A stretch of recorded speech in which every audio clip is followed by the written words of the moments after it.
भगवान श्री कृष्ण कहते हैं, मैं कौन हूँ, कृष्ण कौन है, प्रति धर्मों को त्याग कर माम एकम शरणम व्रज, मेरी शरण में आ। कोई व्यक्ति भूखा हो और बोले मुझे खाना नहीं चाहिए, दारू चाहिए। परंपरा मतलब गुरु परंपरा ऐसी नहीं होती। गुरु परंपरा अथराइज्ड होती है। There are 4 universities.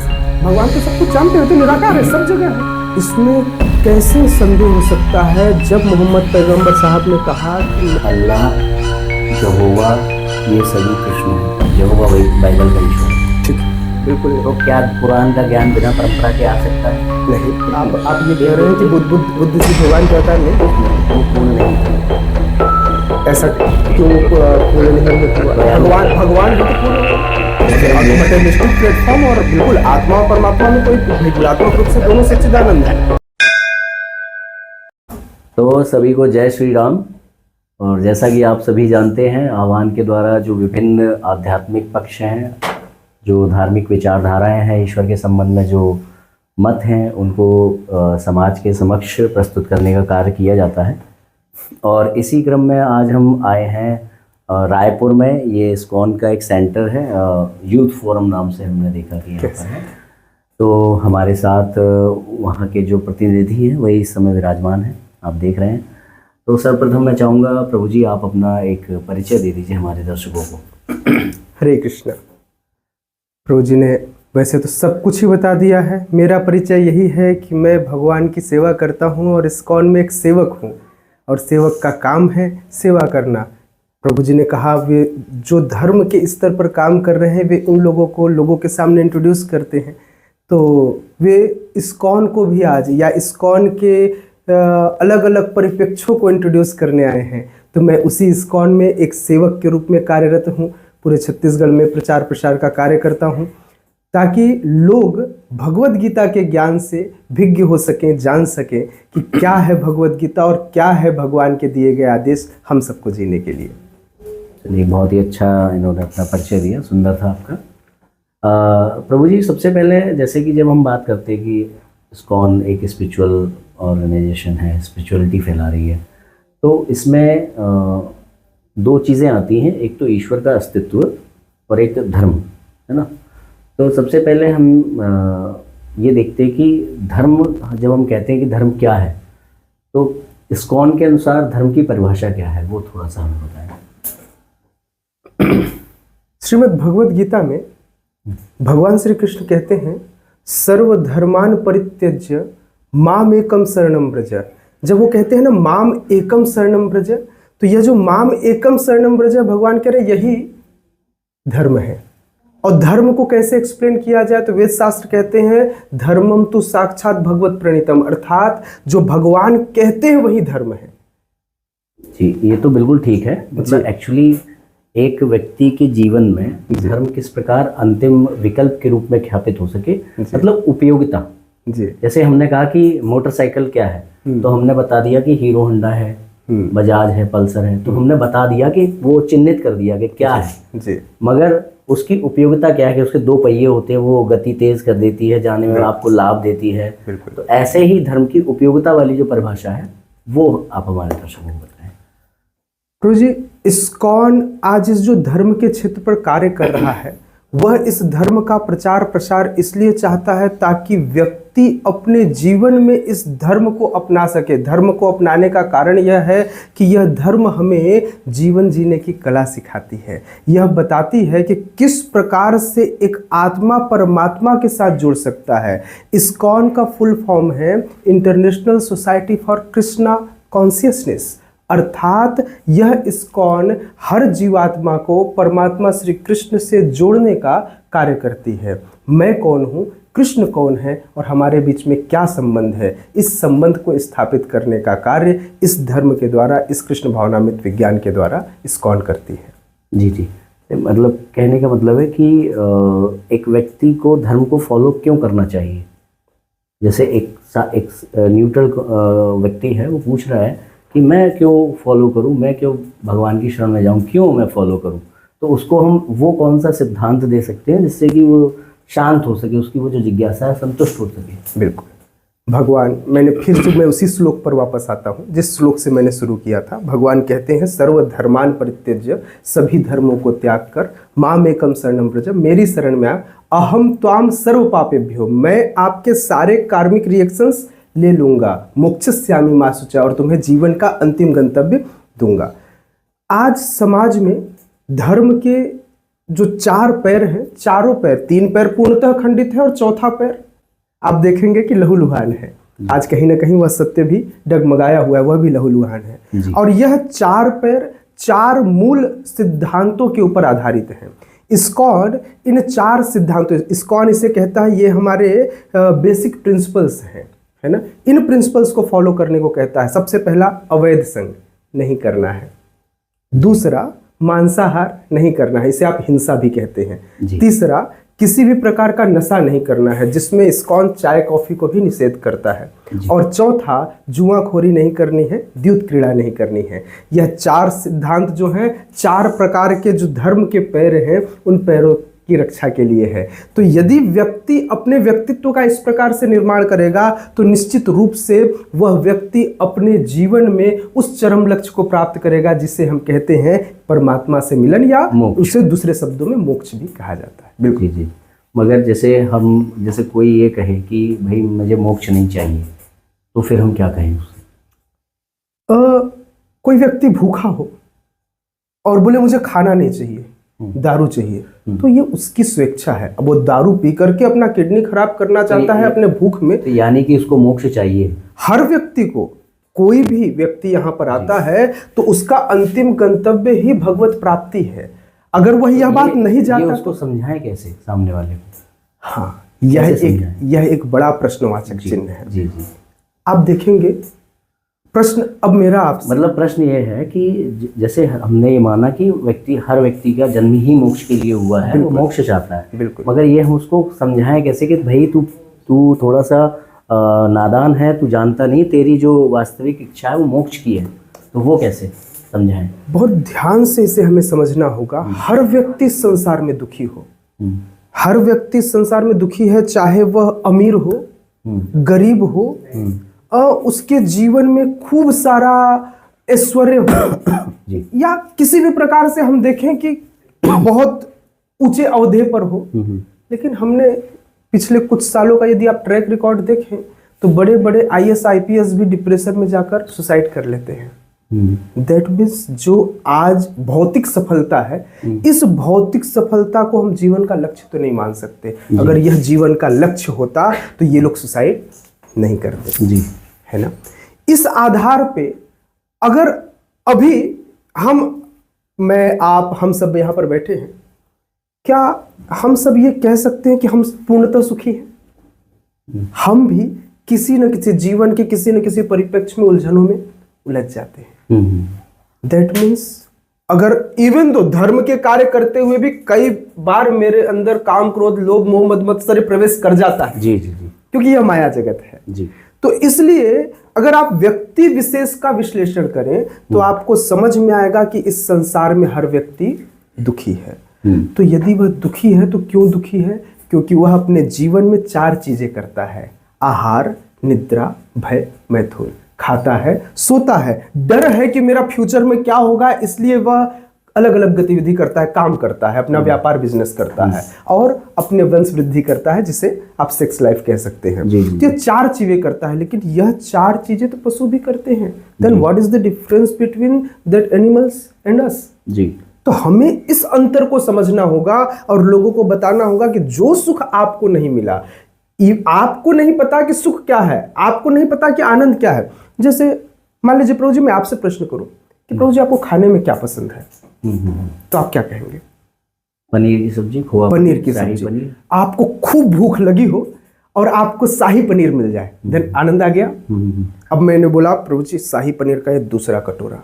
शाही पनीर नहीं, खोआ पनीर मुझे। चलिए खोआ पनीर। हर व्यक्ति का अपना अपना टेस्ट है ना, किसी को काले, किसी को गोरे, किसी को छोटे, किसी को लंबे, सबको अपने अपने पसंद है ना। खोआ पनीर हम आपको देते हैं। खोआ पनीर का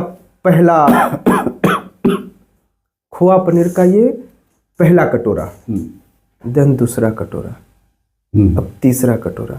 आनंद आ रहा है? उसके बाद मतलब इच्छा भर जाएगी उससे। एग्जैक्टली मैं कह रहा हूँ ये आनंद इस बात पर डिपेंड करता है कि आपके अंदर भूख कितनी है। कहने का मतलब है कि धर्म इसलिए वो करो फॉलो, क्योंकि वहाँ से जो आनंद मिलता है, धर्म से प्राप्त होने वाला आनंद वो नित्य होता है, चिरस्थायी, यस, नित्य होता है। अच्छा, तो अब ये बात आती कि ये जो है धर्म इसलिए है कि हमें मोक्ष दिलवाएगा, मगर इसमें ईश्वर कैसे आ जाते हैं? आप मोक्ष से क्या समझते हैं? मोक्ष आपने बताया ना कि सभी बंधनों से मुक्ति, वो सभी Yes. वो दुखों से मुक्ति, पाप कर्म नाश हो जाते हैं और सुखी हो जाता है व्यक्ति, सदा के लिए आनंदित हो जाता है। बिल्कुल। तो आनंद किसी को तो रिप्लेस करता होगा। आनंद आएगा कहाँ से? आनंद का स्रोत क्या है? वो भगवान। बंधन से मुक्ति आनंद नहीं है। बंधन से मुक्ति ये ब्लैंक स्पेस हो गया, बंधन छोड़ दिया, सभी आसक्ति छोड़ दिए। लेकिन बिना आसक्ति के तो आप रह ही नहीं सकते। एक जगह से आसक्ति हटाकर दूसरे जगह आसक्ति शिफ्ट करनी पड़ेगी, तब व्यक्ति रह पाएगा। यदि वह समस्त आसक्ति छोड़ दिया और दूसरी तरफ आसक्ति नहीं लगाया तो उसका जीवन तो फिर ये हो जाएगा ना कि वो कल्पना कर लो, फिर मतलब नहीं भी है तो भी मान लो, क्योंकि हमें आसक्ति को रिप्लेस करना है ना। तो लेकिन मान, तो फिर अगर आपको भूख लगे तो मैं बोलूंगा मान लीजिए कि आपने खा लिया तो आपका पेट भर जाएगा। नहीं, खाना तब मिलेगा ना, खाना तो तभी, अभी तो पेट नहीं भरा ना। हाँ। तो पेट तो तभी भरेगा जब वो मिल जाएगा। एग्जैक्टली। खाना तो अभी आप खिला दे रहे हो, जो आप मान लीजिए आप खाना खा लिया। हाँ। मान लीजिए कि खाना है। हाँ। जैसे मान लीजिए कि ईश्वर है। नहीं, मानना कुछ नहीं है। अगर हम मानने के बेसिस पे हमको आपने जो दूसरा वाला कारण बताया ना कि वो स्रोत है इनका, जी वो सही है। आनंद का स्रोत है भगवान का जो मूल स्वरूप। ब्रह्मा जी कहते हैं, ब्रह्म संहिता के पहले श्लोक में कहते हैं, ईश्वर परमः कृष्ण सच्चिदानंद विग्रह अनादिरादिर गोविंद सर्व कारण कारणम। तो भगवान का जो स्वरूप है वो है सच्चित आनंद, मतलब आनंद के मूल स्रोत ही भगवान है। जी जी जी। तो मतलब ये जो सच्चित आनंद है इसके मूल स्रोत भगवान है, इसलिए हम भगवान की भक्ति जो करते हैं वो धर्म है, और जो भगवान के बताए गए मार्ग है वो धर्म है, और धर्म के द्वारा हमें भगवान के द्वारा मिलने वाला जो सच्चित आनंद है वो प्राप्त होता है ना। अब इसमें एक चीज़ ये आती है कि भगवान है, ये कैसे सिद्ध हो रहा है? मतलब कोई स्रोत है इसका, ये कैसे सिद्ध होता है? मतलब वो सच्चिदानंद स्वरूप परमेश्वर है, वो कैसे सिद्ध होता है? तथ्यों को अलग अलग तरीके से देखना होगा। यदि कोई व्यक्ति यह सिद्ध करना चाहे, आप कैसे मानोगे कि महात्मा गांधी थे? आपने देखा महात्मा गांधी को? नहीं देखा। लेकिन आप क्यों मानते हो? क्योंकि हमें प्रमाण मिलते हैं, शब्द प्रमाण। शब्द प्रमाण। शब्द प्रमाण किसे कहते हैं? देयर आर 3 टाइप ऑफ प्रमाणास। पहला प्रत्यक्ष प्रमाण, दूसरा अनुमान प्रमाण, और तीसरा शब्द प्रमाण। प्रत्यक्ष प्रमाण, कई बार हम कुछ चीजें देखते हैं लेकिन वह भी सही नहीं होती है। मैक्सिमम टाइम सही हो सकती है, लेकिन आप इस प्रमाण को एक्यूरेट नहीं कह सकते। बिल्कुल उसी तरह अनुमान प्रमाण, हमने कुछ देखा, हमने कुछ कल्पना किया, ऐसा हो सकता है, ऐसा हो सकता है, लेकिन यह भी प्रमाण नहीं है। शब्द प्रमाण अर्थात ऐसा ज्ञान जो गुरु परंपरा से प्राप्त हो, है ना। तो गुरु परंपरा से प्राप्त ज्ञान को आप क्या कहते हैं? स्वीकार करते हैं। बिल्कुल इसी तरह से भगवान के होने का प्रमाण गुरु परंपरा देती है। नहीं, उसमें ये आ जाता है ना कि जिससे हम जो ये कह रहा है हमें उस पर बिलीव होना चाहिए। जैसे महात्मा गांधी थे, तो हमें जिस बुक पे बिलीव है वो बुक कह रही है कि ईश्वर, मतलब महात्मा गांधी थे, हमें उस बुक पे बिलीव है। क्यों बिलीव है वो एक अलग मैटर, मगर बिलीव है। अगर मान लीजिए जो ये कह रहा है कि ईश्वर है, अगर हमें उस पर बिलीव नहीं है तो हम क्यों माने फिर ईश्वर है? अगर कोई बिलीव नहीं करता है तो इसके लिए वो न माने। जब अंतिम गंतव्य आएगा तो देखेगा। मान लीजिए कोई कहता है कि मैं चोरी करूंगा और चोरी के बाद मुझे दंड नहीं मिलेगा, ये मेरा मानना है, तो वो उसका मानना है, लेकिन जब वो पकड़ा जाएगा तो उसे दंडित किया जाएगा। सिमिलरली किसी के मानने या न मानने से ईश्वर के अस्तित्व या अनस्तित्व पर हम सवाल नहीं खड़ा कर सकते। हम मतलब नास्तिकों को उत्तर नहीं दे सकते हैं कि ईश्वर है ये कैसे सिद्ध होता है, बस हम कह रहे हैं तो मान लो, इतना ही है। नहीं, ईश्वर है, हम ये कह रहे हैं, ये हमारा भगवान। देखिए हर जगह पर भगवान श्रीमद् भगवद गीता में कहते हैं अहम सर्वस्य प्रभु, अहम सर्वस्य प्रभु। तो भगवान कहते हैं मैं सभी लोगों का क्या हूं? प्रभु हूं, स्वामी हूं। ये भगवान ऐसा कह रहे हैं। यदि ब्रह्मा जी की बात करें तो ब्रह्मा जी कह रहे हैं, जिसे आप इस ब्रह्मांड का प्रथम जीव कहते हैं, इस ब्रह्मांड के सृजनकर्ता भी ब्रह्मा जी हैं। ब्रह्मा जी ब्रह्म संहिता में कहते हैं ईश्वर परम कृष्ण, परम ईश्वर कृष्ण है। श्रीमद् भागवतम में वेद व्यास जी लिखते हैं, एते चांस कला पुंसः कृष्णस्तु ये भगवान तो स्वयं। भगवान की वो है कि श्री कृष्ण भगवान है। अभी बात ये हो रही कि नास्तिक को हम कैसे सिद्ध करें कि ईश्वर है। जब ईश्वर है सिद्ध करेंगे उसके बाद तो वो पूछेगा कि ईश्वर कौन है, वो तो अगली स्टेज होगी। ईश्वर है ये कैसे सिद्ध होता है? नास्तिक कैसे मानेगा? नास्तिकों का खंडन हमारी तरफ से क्या दिया गया है, इस्कॉन की तरफ से? देखिए, या जो गुरु परंपरा है जो आप बता रहे ठीक है, ठीक है। एक बहुत अच्छा, आप लोग रील्स शॉर्ट्स बहुत देखते हैं आजकल के समाज में, है ना, ये बहुत ज़्यादा चलती है। एक बच्चा था, एक बच्चे को एक टीचर ने आकर कहा, देखो ये आपको कपड़े दिखाई दे रहे हैं? बोले हाँ। बोले दिखाई दे रहे हैं मतलब इसका अस्तित्व है। बोले आपको ये माइक दिखाई दे रहा है? बोले हाँ। बोले मतलब माइक होता है, हम देख सकते हैं। बोले आपको मेरी आवाज़ सुनाई देती है? मतलब मेरा आवाज़ भी अस्तित्व में है। मतलब जिस चीज़ को हम अपने इंद्रियों से सेंस कर सकें वह होता है। तो बोले क्या तुम भगवान को देख सकते हो? बोले नहीं। भगवान को सुन सकते हो? बोले नहीं। भगवान को चख सकते हो? बोले नहीं। भगवान को छू सकते हो? बोले नहीं। बोले हेंस प्रूव्ड भगवान नहीं होते।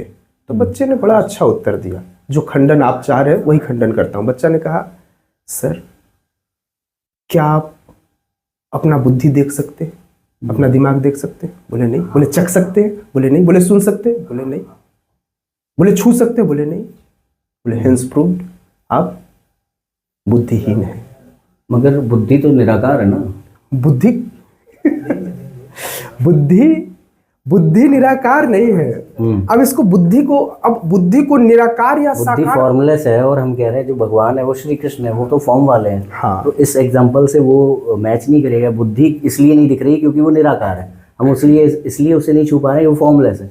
मगर जो ईश्वर हैं वो आप खुद कह रहे हो वो फॉर्मलेस नहीं है जी। तो फिर हम उसको क्यों नहीं छू पा रहे? ये नास्तिक कहेगा मैं नास्तिक नहीं हूँ, मैं उस पक्ष को सामने लाना चाह रहा हूँ जी। देखिए, जब हम भगवान के विषय में बात करते हैं तो भगवान षड ऐश्वर्य से पूर्ण है। भगवान के 6 ऐश्वर्य होते हैं। भगवान के पास संपूर्ण शक्ति है। ठीक है। एक बार अगर हम शक्ति के मायने में देखा जाए तो बोले भगवान के पास संपूर्ण शक्ति है। तो शक्ति कोई कह सकता है कि मैं शक्तिमान हूं, जैसे शक्तिमान सीरियल में शक्तिमान था, लेकिन वह यह क्लेम नहीं कर सकता कि मैं पूर्ण शक्ति युक्त हूं। भगवान के पास संपूर्ण धन है, भगवान के पास संपूर्ण सुंदरता है, भगवान के पास संपूर्ण ज्ञान है, भगवान के पास संपूर्ण वैराग्य है, और इस प्रकार से भगवान षड ऐश्वर्यों से युक्त है। अब कोई भी व्यक्ति, अगर भाई हम एक बात तो मानते हैं ना कि कोई अस्तित्व रखता है, आप ये तो नहीं कह सकते कि कोई भी चीज स्वचालित है। जैसे हर चीज के पीछे आप कारण तो मानते हैं ना, कार्य कारण वाला। हाँ, मतलब किसी भी, भाई कोई भी चीज है असली तो इसका मतलब इसके पीछे कोई कारण है। पंखा चलती है क्योंकि उसके पीछे इलेक्ट्रिसिटी है। मतलब कोई भी चीज बिना मतलब के यूं ही चल जाती है क्या? तो ये हो गया ना कि हाँ संसार में एलन मस्क है, मुझे क्या करना, तो वो वाला हो गया ईश्वर की परिभाषा। मतलब कोई पावरफुल है, हाँ, तो वो मेरा गंतव्य नहीं है। कैसे है? वो तो हो, मतलब ईश्वर का अस्तित्व इस तरह से सिद्ध हो कि वो मनुष्य का अंतिम लक्ष्य बन जाए। जैसे एलन मस्क बहुत अमीर कोई व्यक्ति है, मैं मानता हूँ है, तो मगर मेरे को उससे क्या मिल रहा है? कुछ नहीं। तो ऐसे अगर केवल शक्ति की वजह से हम ईश्वर को माने कि भाई इस संसार को चलाने वाला कोई है, क्योंकि फूल खिल रहा है तो इसका मतलब किसी ने फूल को खिलाया है ना, वही कार्य कारण वाला। तो इससे ये सिद्ध होगा कि हाँ कोई शक्ति है। उसमें भी ये बात आ जाएगी, उसमें भी एक क्रॉस क्वेश्चनिंग कुछ हो सकती है कि जैसे कि पृथ्वी को घुमाया ईश्वर ने, ठीक है, तो हम ये कह रहे हैं जो पृथ्वी को घुमा रहा है वो ईश्वर है। ठीक है, ठीक है। हो सकता है कि अब हमने कहा कि ये ईश्वर है जो पृथ्वी को घुमा रहा है, ठीक है, मगर जब ये कहा जाए कि उसको भी किसी ने धक्का मारा हो पृथ्वी को घुमाने के लिए, तो हमारा ईश्वर बदल जाएगा। पृथ्वी को घुमाने वाला ईश्वर नहीं है, जिसने पृथ्वी को घुमाने वाले को धक्का दिया है वो ईश्वर है। तो इसलिए इस पे हम इस जो ईश्वर की ये वाली वो है परिभाषा, इसके आधार पे हम जो मनुष्य का अंतिम रूप से लक्ष्य है उस रूप में भगवान को ख्यापित नहीं कर सकते। इससे एक शक्ति का एग्जिस्टेंस आ जाएगा। वो तो बौद्ध भी कह देंगे कि प्रकृति में एक शक्ति है जो काम कर रही है।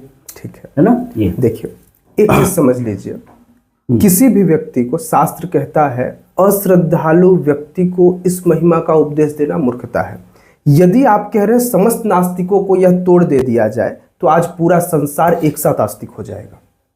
मतलब नास्तिकता के लिए हमारे पास खंडन नहीं है। नहीं, नास्तिकता के लिए खंडन है, लेकिन अगर कोई व्यक्ति स्वीकार करने को तैयार ना हो तो क्या? लॉजिकली बात कर रहा है ना, मैं लॉजिक से ही बता रहा हूँ। आप इस लॉजिक्स को ही समझिए कि बिना कारण के कोई चीज कार्य नहीं करती। अब उस कारण के लिए आपको स्वीकार नहीं, देखिए इस चीज को समझना पड़ेगा। भगवद गीता के 4th अध्याय में भगवान कहते हैं यह ज्ञान जो है एवं परंपरा प्राप्ति, यह ज्ञान जो है परंपरा से प्राप्त है, इसे आपको स्वीकार करना पड़ेगा। जैसे आप जब स्कूल में गए तो आपने पढ़ा अल्फाबेट्स ABCDEFG, आपके टीचर ने बताया that symbol is called a, आपने माना। क्यों?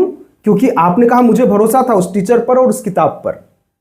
तो एक नास्तिक व्यक्ति भी ये कह सकता है ना कि ये जो मेरे नास्तिकता का ज्ञान है मुझे परंपरा से मिला है। कैसे कर सकता? बिल्कुल नहीं कह सकता। कहाँ से मिला है दिखाए, वो उस लॉजिक को दिखाए। परंपरा मतलब गुरु परंपरा ऐसी नहीं होती। गुरु परंपरा ऑथराइज्ड होती है। देयर आर 4 यूनिवर्सिटीज ऑफ वैष्णव। देखिए ये शब्द प्रमाण ही आ रहा है जी, और इसमें एक नास्तिक व्यक्ति भी कह सकता है भाई मेरे गुरु, वो पूरा बता सकता है कि मेरे ये थे, मेरे ये थे, मेरे ये थे। जैसे आप बता रहे हो, आप ये चाहते हो कि आपकी परंपरा पर विश्वास किया जाए मगर नास्तिक की परंपरा पर विश्वास ना किया जाए, तो ये तो अनफेयर हो जाएगा। बिल्कुल आप ठीक कह रहे हैं जी। बिल्कुल वो हिरण्यकश्यप की परंपरा से होगा और हिरण्यकश्यप का जैसा नाश हुआ वैसे इसका भी नाश हो जाएगा। तो इस चीज के लिए तैयार रहे। तो मतलब ज्ञान पूर्वक हमारे पास खंडन नहीं है नास्तिकता का। भाई ज्ञान पूर्वक ही खंडन की जा रही है। मान ले क्योंकि हम परंपरा वाले हैं, तुम मान लो, नहीं मानोगे तो तुम्हारा नाश हो जाएगा। नहीं, अथोराइजेशन है। इसी को शब्द प्रमाण किसे कहा जाता है? आप शब्द प्रमाण की क्या वैल्यू? शब्द प्रमाण शास्त्रों के शब्द प्रमाण तो तब है ना जब उसकी आस्था उस प्रमाण के स्रोत में तो हो। शास्त्र में क्लियरली कहा गया है अश्रद्धालु व्यक्ति को उपदेश नहीं देना। ठीक है, अब इसकी बात करते हैं। इसमें बात ये आती है कि हर व्यक्ति जब तक भगवान को नहीं जानता है उससे पहले तक वो अश्रद्धावान है। किसको दिया जाए फिर? जब तक नहीं जानता तो इसलिए हम उसे जनवाते हैं, इसलिए हम इसे केंद्र। देखिए प्रभु जी, 2 तरह की चीजें होती हैं। अब आपको कुछ को टेस्ट पसंद आएगा। सपोज मैंने कोई खाना बनाया और आपको पसंद आया, उनको पसंद नहीं आया। देखिए अब ये तो उसकी इच्छा की बात है। श्रद्धावान और अश्रद्धावान की बात ऐसी है कि जो भी व्यक्ति, मान लीजिए अभी एक शिशु है, जन्म लिया उसने, उसको पहली बार कभी ना कभी हम ज्ञान देते हैं ना भगवान का, वो भगवान के ज्ञान मिलने से पहले तक वो अश्रद्धावान तो है। क्यों दे रहे हैं फिर उसको? प्रभु जी भगवद गीता तो भगवान कहते हैं श्रद्धावान लभते यो माम। जो अश्रद्धावान होगा वो नहीं करेगा। हर व्यक्ति के हृदय में एक चीज समझिएगा, हर व्यक्ति आत्मा स्वरूप है, आत्मा परमात्मा का अंश है। तो इस नाते उसके अंदर श्रद्धा है। वो श्रद्धा किस रूप में छुपी हुई है, आप उस श्रद्धा को कैसे निखारोगे, ये आपके ऊपर निर्भर करता है और वह उसके पूर्व कर्माश के ऊपर निर्भर करता है। श्रद्धावान वाली बात मैंने बहुत चिंतन किया था। मैं अपना एक व्यक्तिगत अनुभव शेयर करना चाह रहा हूँ। जी। ये प्रश्न मुझे बहुत कुरेदता था कि जो भगवान का ज्ञान है वो अश्रद्धावान को नहीं देना चाहिए। तो फिर बात ये आती कि भगवान का ज्ञान मिलने से पहले तक तो अश्रद्धावान ही है, तो किसको दे फिर? तो इसमें ये बात आती है, जो बृहदारण्यक उपनिषद का एक श्लोक है, असतो मा सद्गमय तमसो मा ज्योतिर्गमय। तो ये जो बात है ना, असतो मा सद्गमय तमसो, जो आपने कहा ना मोक्ष की प्यास, वो सबके अंदर है। ठीक है। तो होता क्या है कि कुछ लोग हैं जो इस प्यास पर ध्यान देते हैं, इस सवाल को ढूंढते हैं, असतो मा सद्गमय तमसो मा ज्योतिर्गमय। वो अपनी आत्मा की जो आवाज़ आ रही है कि मुझे मोक्ष चाहिए, वो उस पर ध्यान देते हैं। अन्यों के अंदर से भी वो आवाज़ आ रही है मगर वो उस पर ध्यान नहीं देते। वो तो AC, TV, fridge, cooler, car पे ही अटके रहते हैं। तो श्रद्धावान कौन हुआ? जो अपनी आत्मा की आवाज़ सुन रहा है, जो उन प्रश्नों को ढूंढ रहा है कि मुझे कोई असतो मा सद्गमया का उत्तर दे दे, कोई मृत्युर्मर्तमगमया दे दे। तो अश्रद्धावान उसको मतलब जो मैंने जाना, अश्रद्धावान उसे कहा गया जो कि अपनी आत्मा की आवाज़ को सुनना ही नहीं चाहता है। और दूसरा वो है जो आत्मा से आवाज़ आ रही है कि मुझे मोक्ष चाहिए, मुझे प्रश्नों का उत्तर चाहिए, मुझे अंधकार से उजाला चाहिए। तो ये हो गया श्रद्धावान। अगर हम कह देंगे कि श्रद्धावान को ही गीता सुनानी है, श्रद्धावान को ही भगवान का ज्ञान देना है, तो फिर ये दिक्कत आ जाएगी कि ज्ञान मिलने से पहले तक तो वो अश्रद्धावान ही, जैसे आपने कहा धर्मेण हीना पशु भी समाना, आहार निद्रा भय मैथुन। तो जब तक व्यक्ति को धर्म से नहीं जोड़ा जा रहा, भगवान का ज्ञान नहीं दिया जा रहा, तब तक तो वो पशु ही तो है, तो वो अश्रद्धावान है, उसकी भगवान में कोई श्रद्धा नहीं है। जी। चतुर्विधा भजते हम, भगवान बात की व्याख्या करते हैं कि 4 प्रकार के लोग मेरी भजन करते हैं। ठीक है ना? आर्त, अर्थार्थी, जिज्ञासु और ज्ञानी। ठीक है ना? अभी आपने एक बात कही कि जो जिज्ञासु होगा वो ज्ञान प्राप्त करेगा। जिज्ञासु जिसके अंदर इसको जानने की श्रद्धा होगी, जो आत्मा की आवाज सुन पाएगा, ठीक है ना। आत्मा की आवाज जब आत्मा कुरेदती है तो वह जिज्ञासा पैदा करती है। जिज्ञासा हो, भले ही शांति की खोज हो, व्हाटएवर, उसको कुछ भी मतलब उसको एक है कि मुझे चाहिए, मुझे नहीं पता रास्ता क्या है, मुझे कौन है, भगवान क्या है, लेकिन कुछ मुझे उसको ये प्रश्नों के सहारे ढूंढते हैं, कुछ उसको सोचते हैं कि कहीं मेडिटेशन कर लूं तो शांति मिल जाए। यही जिज्ञासा है, यही इसी वो केवल जिज्ञासु नहीं है वो। मैं इसीलिए कह रहा हूँ कि 4 प्रकार के लोग हैं। भगवान, मैं तो नहीं कह रहा हूँ ना, भगवान कह रहे हैं। भगवान कह रहे हैं 4 प्रकार के लोग मेरे शरण में आते हैं। पहला व्यक्ति आर्त, जो दीन हो, जो दुखी हो, जो परेशान हो, वो अपनी परेशानी सॉल्व करने के लिए भगवान के पास आता है। दूसरा है अर्थार्थी, किसी चीज की कामना हो, मुझे ये चाहिए भगवान, ये चाहिए, मुझे ये सॉल्व करा दीजिए, अर्थ की कामना से आता है। तीसरा जिज्ञासावश, मुझे जानना है, मुझे जानना है कि ये परमात्मा है कौन, ये भगवान है कौन, मुझे करना क्या चाहिए, मेरी आत्मा क्यों शांत नहीं है, ये जिज्ञासा है ना। इस जिज्ञासा को शांत करने आता है, इस जिज्ञासा को, इस पिपासा को पीने आता है, अपनी भूख को मिटाने आता है। और चौथा है ज्ञानी। कई बार उसके पास खूब सारा नॉलेज हो जाता है, लेकिन उस नॉलेज को कहाँ भुनाना है उसे नहीं पता, तो उस नॉलेज को भुनाने वह भगवान की शरण में आता है कि मैं इस नॉलेज का सदुपयोग करूं। जैसे आज कहीं ना कहीं हम इस भगवत विज्ञान को लोगों तक पहुंचाना चाहते हैं। मतलब हम चाहते हैं कि जो ज्ञान हमें मिला है उस ज्ञान से हर व्यक्ति ओतप्रोत हो। तो इसलिए अगर ये 4 कैटेगरीज नहीं है तो वो भगवान को नहीं जान पाएगा। इस भूख के बिना, इस चीज के बिना। एक्चुअली ये चल रहा था कि अश्रद्धावान को ज्ञान देना ही नहीं है, तो वो बात आ जाती है कि अगर ऐसा है कि जो भगवान को ना मानने वाला व्यक्ति, उसको बात ही नहीं करनी है, तो बात खत्म हो गई। फिर तो हम किसी को नहीं दे कई सकते। तरह की अज्ञात स्वीकृतियां होती हैं। बिल्कुल, अश्रद्धावान को डायरेक्टली यदि आप ज्ञान देने जाएंगे तो वह आपको सामने से खारिज कर देगा, सामने से खारिज कर देगा। और उसका अपराध, हाँ, इस बात को पूरा करते हैं, इस बात को पूरा करते हैं। क्या हम करते हैं, हम कैसे उसको इसके अंदर श्रद्धा पैदा करते हैं, है ना। श्रद्धा एक इंजेक्शन, हम श्रद्धा वाला इंजेक्शन कैसे लगाते हैं, मैं ये आपको बताने जा रहा हूँ। आप कह रहे हैं अश्रद्धालु को नहीं देना है, बिल्कुल मैं कह रहा हूँ डायरेक्ट फॉर्म में नहीं देना है, लेकिन इनडायरेक्ट फॉर्म में देते हैं। वो कैसे? नहीं, डायरेक्ट फॉर्म में देने के लिए है कि नहीं, वो डायरेक्ट फॉर्म में नहीं, डायरेक्ट फॉर्म शास्त्र अलाउ नहीं करता किसी भी अश्रद्धालु व्यक्ति। मैं कह रहा हूँ देना नहीं है, मगर डायरेक्ट फॉर्म है अपने पास कि नहीं है। डायरेक्ट नास्तिकता का खंडन है कि नहीं हमारे पास। प्रभु जी, नास्तिकता का खंडन तब है जब भाई बिना एक्सेप्टेंस के कोई व्यक्ति क्यों आपको स्वीकार करेगा, उसके अंदर एक्सेप्टेंस तो होना चाहिए। हमारे पास ऐसे ऐसे विद्वान आए हैं, तो क्या हमारे पास नास्तिकों का मुंह बंद कराने के लिए कुछ नहीं है? प्रभु जी, नास्तिकों का मुंह बंद कराने के लिए कोई कहेगा मैं ये करूंगा ही नहीं, तो आप उसके लिए क्या करेंगे? बात वो उसकी जो बात है लॉजिकली निराधार निरुत्तर होने लगे, वो बात। बिल्कुल प्रभु जी, आप जैसे ही भगवान के बारे में अस्तित्व की बात करते हैं तो भगवान का अस्तित्व कैसे है इस बात को हम प्रूव कर सकते हैं। जैसे आप भाई अगर आप कहते हैं पानी है तो पानी का आप एक फॉर्मुलेशन करते हैं कि भाई H2O ये इसका केमिकल फॉर्मूला है, ये H2O है। इसी तरह भगवान के जो गुण हैं, मैंने कहा षड ऐश्वर्य से युक्त भगवान है, और भगवान को हमें मानना पड़ेगा क्योंकि वे अनादिर आदिर गोविंद, जिनका न तो आदि है न अंत है। चलिए ठीक है, तो इसको तो हम मान लेते हैं कि भाई हर व्यक्ति को मोक्ष चाहिए, और मोक्ष का जो स्रोत है वो भगवान है, और वो हैं, ये हम मान लेते हैं, और उनको प्राप्त कराने वाली विधि का नाम धर्म है जी। अब इसमें एक बात ये आती है कि वैसे एक टॉपिक और था सर्वधर्मान परित्यज्य, वो बड़ा अच्छा टॉपिक है। जी जी जी बिल्कुल। तो अच्छा, ये जो बात आती है कि ये जो अन्य जो रिलीजन्स हैं, जैसे इस्लाम हुआ और क्रिश्चियनिटी हुई, तो इनको इस्कॉन किस तरह से देखता है कि वहाँ पे पूजा किसकी हो रही है क्रिश्चियनिटी में, और कुरान के द्वारा किसकी पूजा हो रही है, किस तरह से देखता है इस्कॉन में?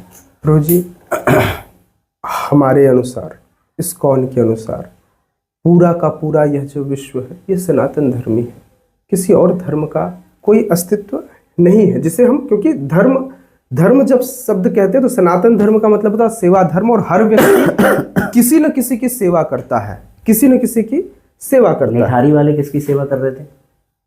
मेरे कहने का तात्पर्य यह है कि हर व्यक्ति किसी न किसी की सेवा करता है। मैं अभी आपके पहले प्रश्न का उत्तर, फिर आपके निठारी वाले प्रश्न का उत्तर है ना। जैसे अगर कोई भगवान की सेवा नहीं करता, अगर कोई भगवान की सेवा से च्युत हो जाता है तो वह अमेरिका वाले घर में कुत्ता पाल लेते हैं, वो कुत्ते की सेवा करते हैं। दैट मीन्स सेवा करना है, बस लोगों को यह अनभिज्ञता है सेवा किसकी करनी है। इस्कॉन के अलावा, इस्कॉन सनातन धर्म के अलावा किसी भी धर्म को नहीं मानता, क्योंकि कोई और धर्म का अस्तित्व नहीं है। बाकी जो धर्म है यह धर्म कालक्रम में लोगों के द्वारा अलग अलग प्रयोजन से निर्माण किए गए, क्योंकि पूजनीय तो सनातन धर्म में, जैसा कि ब्रह्मा जी ने कहा, रामादि मूर्ति सुकलानी में न तिष्ठन नानावतार मकरोद भुवनेषु किंतु कृष्ण संभवत परम कुमानो गोविंदमादि पुरुषम तमहम भजामि। तो इस प्रकार से जो भगवान के विभिन्न स्वरूप हैं, इन्हीं की पूजा करना, यही इन्हीं की सेवा करना, यही हमारा मूल धर्म है। नहीं वो तो है, ठीक है। हाँ, ये जो कुरान और इस्लाम, मतलब इस कुरान के द्वारा पूजा किसकी हो रही है और क्रिश्चियनिटी के द्वारा पूजा किसकी हो रही है, इस बारे में इस्कॉन का क्या कहना है? कुरान, जिसमें मोहम्मद पैगंबर साहब ने कुरान को जो यहाँ पर लेकर आए, उन्होंने कहा मैं मैसेंजर हूँ, मैं एक संदेश वाहक हूँ। किसका? उनका, भगवान का। उन्होंने भी अपने आप को भगवान के पुत्र के रूप में स्थापित किया, मैसेंजर के रूप में, उनके दूत के रूप में, आप कुछ भी कह लीजिए। तो उन्होंने स्थापित किया। तो इस्कॉन मानता है कि वे थे तो भगवान के मैसेंजर, लेकिन आपने कहा ना वो अश्रद्धालु वाली बात है। तो ये उस ऐसे समुदाय के लिए इस ज्ञान को लेकर आए जो समुदाय भगवान को पूर्ण रूप में समझने के लायक नहीं था या पूर्ण रूप से नहीं समझ पाया। तो उन्होंने कुछ क्रियाकलाप सिखाए, कुछ नियम सिखाए, क्योंकि ये अरब कंट्री से शुरू हुआ, उस जगह से शुरू हुआ जहां पर लोग भगवान को जानने का प्रयास ही नहीं कर रहे थे या भगवान को समझ पाने में सक्षम नहीं थे। इसलिए कुरान की मैक्सिमम शिक्षाएं, बहुत सारी शिक्षाएं जो हैं वह हमारे जो धर्म ग्रंथ हैं उनसे मिलती हैं। लेकिन उसमें आज जो लोग कुरान पढ़ते हैं, जिसमें मैक्सिमम चीज़ों को कन्वर्ट कर दिया गया, बदल दिया गया, जिसकी शिक्षाओं को, कहीं भी कुरान कहीं पर हिंसा करने की अनुमति नहीं देता है ना। नहीं मेरा तो इसलिए वे उस, क्योंकि उन्होंने भगवान के स्वरूप को, भगवान के 3 स्वरूप बताए गए। पहला भगवान का स्वरूप, पहला ब्रह्म स्वरूप, दूसरा परमात्मा स्वरूप और तीसरा एज इट इज भगवान। इसको मैं दूसरे एग्जाम्पल समझाता हूँ। जैसे सूर्य का प्रकाश, सूर्य लोक और सूर्य देव, ये 3 स्थिति हैं, वैसे ही भगवान के 3 स्वरूप हैं। तो इसलिए वे अल्लाह को निराकार समझते हैं, है ना। वे जिस समझते हैं, मगर अल्लाह निराकार नहीं है। बिल्कुल जी। अल्लाह तो, हमारे एक गुरु महाराज हुए, वे एक बार जा रहे थे, सऊदी अरब जा रहे थे, तो उनको रास्ते में, उनके फ्लाइट में उनको एक मुसलमान मिला और उनसे उन्होंने बात की। तो बोले आप क्या ये हाथ में लेकर माला जप रहे हो? बोले हम अपने भगवान का नाम जो है वो जप रहे हैं। तो बोले फिर तो लेकिन भगवान को इतना कहने की क्या आवश्यकता है? भगवान तो सब कुछ जानते हो, तो निराकार है, सब जगह है। बोले उसके लिए पूजा करने के लिए आप लोग मंदिर में जाते हो, फिर ये घंटा बजाते हो, फिर आप उनको भोग लगाते हो, खाते हो, ये करने की क्या आवश्यकता है? तो महाराज ने उनसे प्रश्न किया, बोले आप रोज अजान करते हैं? बोले हाँ। तो बोले क्या आपके अल्लाह सुनते हैं कि नहीं? बोले हाँ हाँ सुनते हैं। बोले सुनते हैं मतलब कान होगा ना उनका? अब वो कन्फ्यूज हो गया, तो भाई कन्फ्यूजन में आ गया कि भाई है कि नहीं कान, मैं हाँ बोलूँ कि ना बोलूँ। तो अगर आप लॉजिक देखें, जिस लॉजिक की बात करें, तो ये लॉजिक है कि सुनते हैं दैट मीन्स कान है ना। तो बोले आपके अल्लाह देखते हैं? बोले हाँ हाँ सबको देखते हैं। बोले इसका मतलब आंख है? तो फिर आप अल्लाह को ये क्यों कह रहे हो कि निराकार है, जिसके आंख कान शरीर है? तो इसका मतलब वो उनका एक साकार स्वरूप है। वैसे यहाँ पे काउंटर क्वेश्चन हो सकता है, आनंद आ रहा है इसलिए मैं उठा रेज कर रहा हूँ जी। आप ये बताइए, जो भगवान है वो एक पत्थर का स्वरूप ले सकते हैं या नहीं? ले सकते हैं। उस समय वो सुन सकते हैं कि नहीं? भगवान सुन सकते हैं। ये तो फिर उस समय उनके कान हैं? ये तो उनके लिए लॉजिक था उस समय, क्योंकि उनकी अनभिज्ञता थी। अब रही बात कि आपकी इस बात का, तो इसी बात का उत्तर ब्रह्मा जी ब्रह्म संहिता में देखे, अंगानि यस्य सकलेन्द्रिय वृत्ति मंति पश्यन्ति पांति कलयन्ति चिरम जगन्ति। ब्रह्मा जी कहते हैं भगवान अपने हर एक अंग से हर दूसरे अंग का कार्य कर सकते हैं। भगवान आंख से देख भी सकते हैं, भगवान आंख से खा भी सकते हैं, आंख से सुन भी सकते हैं और आंख से चल भी सकते हैं। उसी तरह से उनका हर एक अंग सभी अंगों का काम कर सकता है। तो भगवान पूर्ण है। क्वेश्चन ये था कि कुरान के द्वारा पूजा किसकी हो रही है, क्योंकि हमने जो जैसे कि इस्कॉन के जो डिवोटीज हैं उनको सुना भी है और कुछ बुक्स भी है, तो उसमें कहा जाता है कि कृष्ण और अल्लाह और जो क्राइस्ट है, बाइबल का ईश्वर, ये एक ही है। वो लोग नहीं जानते, बात अलग है। तो इसमें आपका क्या कहना है? मैं इस बात पर, इसमें कैसे संदेह हो सकता है जब मोहम्मद पैगंबर साहब ने कहा कि मैं भी उन्हीं परमात्मा का, उन्हीं का मैसेंजर हूँ। बस उन्होंने नाम बदल कर बताया। शायद लोग न मानने को तैयार रहे हों, इसलिए उन्होंने नाम बदल कर बताया, है ना। तो बिल्कुल यदि आपके अंदर श्रद्धा है तो बिल्कुल अल्लाह को आप कह सकते हैं कि वो कृष्ण के स्वरूप हैं, लेकिन अल्लाह बस वो जानते नहीं हैं, क्योंकि अल्लाह उन्हीं कृष्ण, उन्हीं राम, उन्हीं के अंश हैं। अब उनकी अनभिज्ञता है, जैसे कई बार बच्चे को टैबलेट लड्डू के अंदर मिलाकर खिलाई जाए ताकि वो बच्चा खा ले। मतलब जहाँ पे जो कोई भी जिसकी पूजा कर रहा है वो कृष्ण की ही पूजा कर रहा है, मगर वो बस उसकी जानकारी अधूरी है, ऐसा है। मैं ऐसा तो नहीं कहता कि जहां पर जो कोई भी पूजा कर रहा है वो कृष्ण की ही पूजा कर रहा है। यदि आप कह रहे हैं कि भगवान कौन है, तो भगवान के अंश सभी हैं, और मोहम्मद पैगंबर साहब ने उसको समझाया इस तरीके से। बाकी मैं ये नहीं कह रहा हूं कि वो कोई किसी की भी पूजा करे, मतलब अर्थहीन, क्योंकि कुरान की यदि आप शिक्षाओं को एज इट इज फॉलो करें तो आप भी कहीं ना कहीं आप कुछ स्टेप आगे बढ़ेंगे इस भक्ति पथ पर। अल्लाह और कृष्ण एक है कि नहीं according to ISKCON? According to ISKCON Allah और कृष्ण एक नहीं है, लेकिन फिर भी जिस तरह से अंशा स्वरूप हम सब अंश हैं, जैसे भगवान के विभिन्न अवतार हो सकते हैं, तो हो सकता है कि अल्लाह भी कोई अवतार हो। नहीं, मगर आपकी बुक्स में तो लिखा है कि अल्लाह और कृष्ण एक है। बुक्स में अल्लाह और कृष्ण को एक नहीं बताया गया है। बताया गया अल्लाह, इसको इस तरह से समझिए, इसीलिए मैं कह रहा हूं कि जिस प्रकार से हर आत्मा परमात्मा का अंश होती है, यदि आप भगवान शब्द की व्याख्या करें तो भगवान शब्द में मतलब भगवान कृष्ण है, लेकिन फिर भी यदि आप अल्लाह को कहें, कुछ अच्छे डिवोटीज भी हैं हाँ, हायर रैंक वाले, उन्होंने भी ये मेंशन किया है कि अल्लाह, कृष्ण और क्राइस्ट एक है।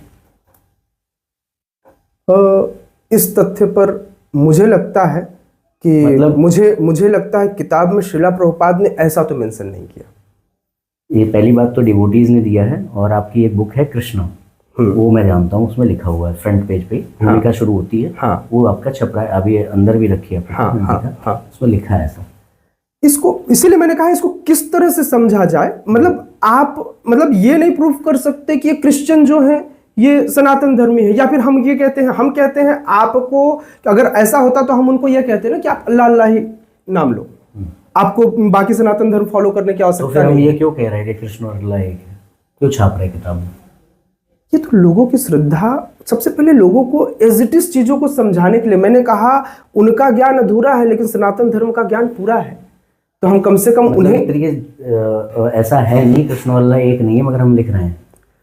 इसको ऐसे समझ सकते हैं कि कृष्ण और अल्लाह, आप ये तो मानते हैं ना आत्मा परमात्मा का अंश है जी, है ना, तो ऑब्वियस है कि अगर अल्लाह, यदि वो कह रहे हैं, अगर अल्लाह का डिस्क्रिप्शन जो दिया हुआ है, नहीं यदि वाली बात नहीं, अगर अल्लाह का उस डिस्क्रिप्शन, बात यदि अल्लाह का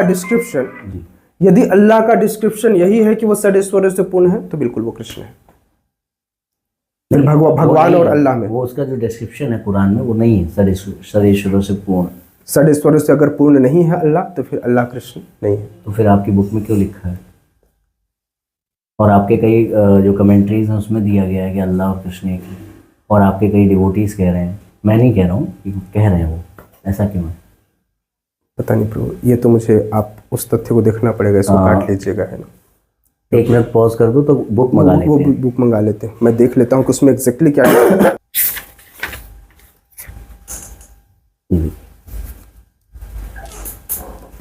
अल्लाह, यहोवा, ये सभी कृष्ण हैं। यहोवा वही बाइबल का ईश्वर है। ठीक है, अब इसकी व्याख्या कर लेते हैं, है ना। हाँ, मतलब साकार फॉर्म, ठीक है।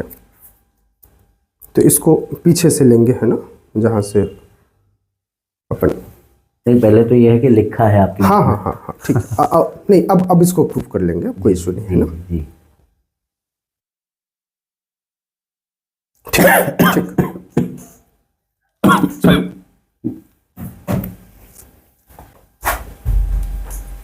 जी, श्रीला प्रभुपाद ने, जैसा आपने देखा, श्रीमद ये जो श्री कृष्णा बुक है, पूर्ण पुरुषोत्तम भगवान श्री कृष्ण, प्रभुपाद वहाँ पर लिख रहे हैं कि ये सारे, चाहे वो अल्लाह हो जिनको यहोवा का वर्णन किया गया, राम कृष्ण, बोले ये सभी एक हैं, लेकिन वो कह रहे हैं कि ये निराकार नहीं है जैसा कि उन्होंने वर्णन किया है, ये सारे साकार हैं। उसमें यह बात लिखी हुई है ना, ये निराकार नहीं है, ये सभी साकार हैं। तो बिल्कुल ऐसा है। अच्छा, इसमें अब ये बात आती है कि जैसे हम लोग ये क्लेम करते हैं कि जो कुरान में जो शिक्षाएं हैं वो बदल दी गई हैं, या कुछ ऐसा क्लेम करते हैं, या वो समझ नहीं पा रहे हैं वास्तव में ऐसा है और उसके ये है, जी तो जैसे हम एक तरफ कहते हैं कि ज्ञान परंपरा से आता है, जी ठीक है, जी। तो अगर हम कुरान को सही से जानते हैं हाँ या बाइबल को सही से जानते हैं, बिल्कुल। तो वो जो कुरान वाली बुक का ज्ञान है वो जी। हमारे पास किस परंपरा से आया है, जो हम क्लेम कर रहे हैं उससे ज़्यादा सही से जानने की बल उन लोगों की अपेक्षा कर जिनके पास वो परंपरा से आ रहा है। हाँ ऑब्वियस है, मोहम्मद पैगंबर जैसे साहब मोहम्मद जी ने जब आए तो कुरान कंपाइल हुई उनके जाने के बाद, जी उसके बाद वो पीढ़ी दर पीढ़ी जो चेन ऑफ नरेशन उनकी चल रही है, वो लोग जो क्लेम कर रहे हैं कि नहीं हमें मोहम्मद जी ने ये बताया है, मगर हम क्लेम कर रहे हैं नहीं नहीं यहाँ पे मुसलमान गलत समझ रहे हैं, हम सही समझ रहे हैं। तो हमें कुरान का ज्ञान परंपरा से किस तरह से प्राप्त हुआ, जो हम क्लेम कर रहे हैं कि नहीं तुम गलत जान रहे हो हम सही जान रहे हैं? तो देखिए हमें परंपरा से प्राप्त हुआ क्योंकि शिला प्रभुपाद ने ऐसे कई जितने मौलवीज थे या उस समय जो धर्माधिकारी थे वहाँ के, उनसे कई बार उनसे बात हुई। इसी तरह से कई पादरियों से बात हुई। जब उनसे बात हुई, उनकी व्याख्याओं पर गहन चर्चा हुआ, तो पता चला कि आप जो कह रहे हैं ये इसमें आपको कंफ्यूजन है, क्या आप इसके अर्थ को कहीं गलत तरह से एक्सप्लेन तो नहीं कर रहे हैं? नहीं, बात ये आती है कि अगर कुरान का जो चेन ऑफ नरेशन से जो आ रहा है या बाइबल का जो आ रहा है, अगर वो ये कह रहा है कि नहीं ये जो ईश्वर है कुरान का वो निराकार है, तो फिर हम उस पर एक क्लेम कैसे कर रहे हैं कि नहीं वो निराकार नहीं वो साकार है? तुम शब्दों का अर्थ नहीं समझ पा रहे हो, हम समझ रहे हैं, जबकि हमें वो परंपरा से प्राप्त नहीं है। हमारी परंपरा तो गुरु परंपरा इधर है मध्वाचार्य जी की, वहाँ से कुरान का कोई ज्ञान आया नहीं है। तो फिर हम वहाँ कैसे क्लेम कर सकते हैं कि नहीं तुम गलत समझ रहे हो? तो हम उसमें हस्तक्षेप कर ही नहीं सकते हैं। ऐसा कुरान में कहीं नहीं लिखा हुआ है कि जो अल्लाह है वो निराकार है। उसमें कई जगह ऐसा लिखा हुआ है, जैसे आपको एक छोटी सी बात बता दूं, 6:150 में लिखा हुआ है कि उसकी कोई संतान नहीं हो सकती। यहाँ जो ईश्वर है वो अपूर्ण हो गया, क्योंकि उसमें अभाव आ गया किसी चीज का बाद। और हमारे जो ईश्वर हैं वो कहीं से भी कितनी भी संतानें निकाल सकते हैं, बिल्कुल बिल्कुल, तो वो पूर्ण ईश्वर है। हाँ, तो वो तो एक डिफरेंट आ गया कि अल्लाह और कृष्ण एक नहीं है, मगर हम ये कह रहे हैं कि अल्लाह और कृष्ण एक है, क्योंकि हम ये कह रहे हैं कि तुम कुरान का अर्थ नहीं समझ पा रहे हो। अब कुरान में लिखा है 6:150 में कि मेरी कोई संतान नहीं हो सकती, जबकि मेरी कोई पत्नी ही नहीं है। तो हम ये क्लेम कैसे कर रहे हैं फिर कि नहीं हमें कुरान ज़्यादा समझ में आती है तुमको नहीं? मैं कह रहा हूँ कई बार तो ऐसा होता है कि शब्द बिल्कुल खुल के कुछ और चीज़ कह रहा है, मगर हम उसको भी परंपरा के ज्ञान की वजह से बदल देते हैं। होता है कि नहीं ऐसा? शब्द बिल्कुल जो नग्न शब्द का अगर नग्न अर्थ निकालें तो कुछ और ही निकल रहा है, मगर हम पूरा का पूरा डाइवर्ट कर देते हैं कि हमें क्योंकि परंपरा से मिला, इसका अर्थ ये नहीं है। ठीक है। तो फिर जब वहाँ पे कुछ शब्द ऐसे हैं जो ईश्वर को बाध्य कर रहे हैं, है ना, उसका भी अर्थ हम ऐसा कर रहे हैं कि नहीं हम जो कह रहे हैं वो सही है और तुम जो कह रहे हो वो गलत है, जबकि हमारे पास कुरान का परंपरा से ज्ञान नहीं आया। तो मैं ये कैसे कहूँ कि 6:150 में जो लिखा हुआ है वो परंपरा से आया है? क्योंकि कुरान को आप जानते कहाँ से हो? कुरान एग्जिस्ट कैसे कर रही है आपकी जानकारी बताइए, उन्हीं से। कुरान को आज आप जानते हैं, बिल्कुल, कुरान हम उनसे ही जानते हैं। तो फिर जो कुरान के लिए ये कह रहा है कि 6:150 में ऐसा लिखा है, उसको हम डिनाई नहीं कर सकते। अगर हम उसको आप इस तरह से अगर आप देखेंगे तो आज लोगों ने, आज हमारे शास्त्रों में, सनातन धर्म के कई शास्त्रों में लोगों ने फेरबदल कर दिया। तो परंपरा से हम पहचान लेंगे ना, हमारे गुरु हैं, परंपरा से बता देंगे। बिल्कुल उसी तरह से हमारी परंपरा में हमारे गुरु महाराज ने हमको ये बताया, इसलिए हम मानेंगे ना। कुरान हमारी परंपरा में नहीं है ना। कुरान हमारी परंपरा, लेकिन हमारे गुरु महाराज तो परंपरा में ना, उनकी वाणी पर तो हमको भरोसा करना होगा भाई। कुरान क्योंकि उन्होंने डिस्कस करके ये बताया, अगर उन्होंने ये डिस्कस करके बताया तो हमें मानना होगा, क्योंकि गुरु परंपरा से, क्योंकि इन्फॉर्मेशन आप में उनकी परंपरा में घुसने मैं नहीं जाऊंगा, मैं अपनी परंपरा में ही बात करूंगा, क्योंकि मुझे नॉलेज कहाँ से आता है? मेरी परंपरा से। पूछ रहा हूँ श्रील प्रभुपाद जी के पास कुरान का किस परंपरा से ज्ञान आया है, जो वो ये क्लेम कर रहे हैं कि श्लोक है कि नहीं है, जो भी है। अब ये बात मुझे इस तथ्य की एग्जैक्ट जानकारी नहीं, श्रील प्रभुपाद के पास ये नॉलेज कहाँ से? एक चीज बताइए कि बिना परंपरा के क्या ज्ञान प्राप्त हो सकता है? बिल्कुल नहीं, बिल्कुल नहीं। तो क्या कुरान का ज्ञान बिना परंपरा के आ सकता है? नहीं। तो इसका मतलब कुरान पे हम क्लेम नहीं कर सकते कि कुरान पर हम उसमें तुम जो कह रहे हो वो नहीं, जो हम कह रहे हैं वो लिखा है, क्योंकि हमारी कोई परंपरा नहीं है कुरान से जुड़ी हुई।